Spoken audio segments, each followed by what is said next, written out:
么一年就从 N5 跨到 N2？ 不要紧张，那都是屁话。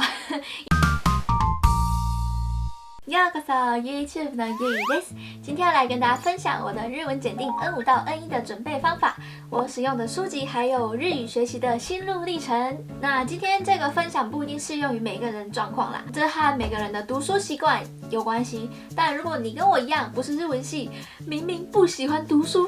却想要拿日检证照的话，也许我的方法对你会有一点点帮助。那记得要看到最后哦。首先来讲一下我的日检历程好了。我是在大学的时候选修日文课，我不是本科系的。那上了1年之后考过 N5，之后每半年往上考1级。虽然不是每一次都顺利通过啦，尤其是 N4、N3 的时候连败2战，真的是大大打击我的信心。可是呢，我很幸运的只花了1年的时间，就从只有 N5 的日文菜鸟，要升到入手 N2 证书的日文微菜鸟。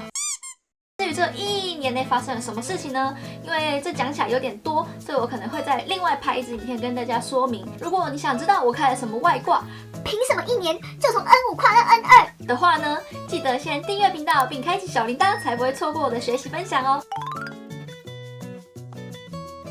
刚好最近报名考日检的时间也快到了嘛，那如果你是第一次考日检，不知道考哪一级的话，我的建议是可以去 JLPT 的官网做一下他们的模拟试题，那我会把链接放在说明栏，有兴趣可以点进去看一下。做这个模拟题型呢，除了可以了解题型和大概抓一下自己的程度以外，也可以知道自己在哪一个方面比较弱，是要针对单字呢、文法呢、阅读还是听力哪一方面加强练习。那因为报名的时间距离考试还有一段时间嘛，如果想要往上挑战或者想要省报名费的话，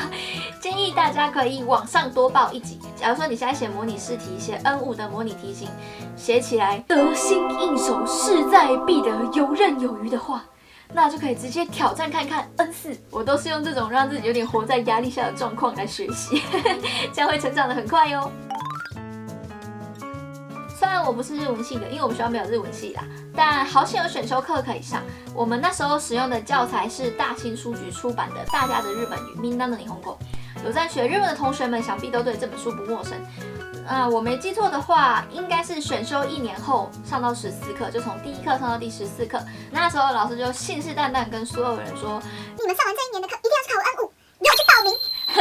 老师说的这么轻松，我们也就傻傻报名了 N5，果真也顺利通过了。老师好神啊！而且我那堂课认识的朋友啊，几乎大家都考过了，大家都不是日文系，可是大家都在上了1年的课之后顺利考过 N5。所以如果在看影片的你还在犹豫要不要考日检的话呢，可以看一下 Minna no Nihongo 1到14课，你是不是都看得懂、听得懂，来作为一个判断的依据。那在那之后啊，我都只有用这一套教材学习而已。它从第1课到第50课总共有4本，也帮助我从 N5 一路考到 N2。所以常常有人问我说，Yui，你推荐什么教材吗？我都说不出个所以然，因为我真的没有用过别套教材。而且我认为，如果是要针对日检考试，就是日检这一块的话，比起买很多书但都读不熟，倒不如好好的念一套教材，读到融会贯通，读到完全吸收咀嚼后成为自己的东西，我觉得会比较有帮助。而且大新书局出的书啊，就是对日检的掌握度很好，所以如果想要认真准备日检的话呢，很推荐可以用他们家的书。不过我也必须说实话，虽然 Minna no Nihongo 很有名，但是因为这套教材里面全部都是日文的，没有中文的单字意思和文法解释，对于一个完全不懂日文的初学者想要来入手学习日文的话，可能是比较适合有老师带跟着课程的学习方式。所以说，如果学校没有开日文课，或者你可能不是大学生的话呢，网络上也可以找到有日文老师在上这套教材的影片，都是可以好好善用的资源，而且重点是都免费哦。如果读完了这一整套的日文教材，不管是 Minna no Nihongo 大家日本语也好，还是你其他你习惯用的教材也好，如果你想知道自己吸收的好不好，读的扎不扎实的话呢，可以写这个系列的文法总整理。那它有3本，我都有买来写，只是我的书放在台湾没有办法翻给大家看。这本书里面呢，它是有很多的测验题的，都是文法的测验题，可以测试自己是不是真的完全懂了这个文法。而且很方便的是，它旁边还有一个整理好的表格，可以帮助我们在写错答案时马上就抓到重点，厘清这些我们写错的文法。当然，我觉得如果大家写题目写错的时候，最好还是回去翻课本，复习你当时自己写下来的笔记，可以更加强对这个文法的印象。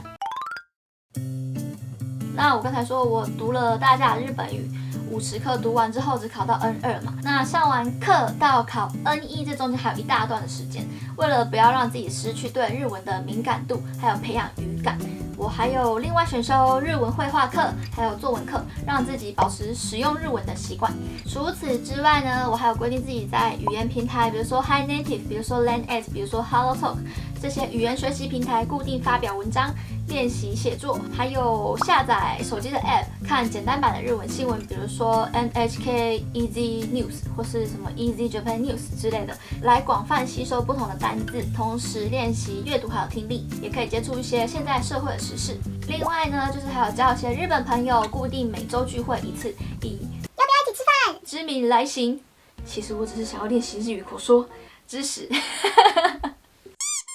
毕竟我们不是在日本嘛，没有一个全日文的学习环境，那就只好尽量帮自己打造这种环境。所以我把自己所有的娱乐都换成日文的，不看台剧，不看韩剧，都看日剧。所以那些大家很哈的韩剧我都没有看过，但这些牺牲都是值得的。还有在 IG 或 FB 发文的时候啊，都是用日语或者是中日双语去更新动态。哦，对了，这是我的 IG， 想要一起打造日语学习环境的同学们，也可以顺便追踪一下。或者是呢，你想要看日本美照和我的日本生活，也可以追踪者不一集中。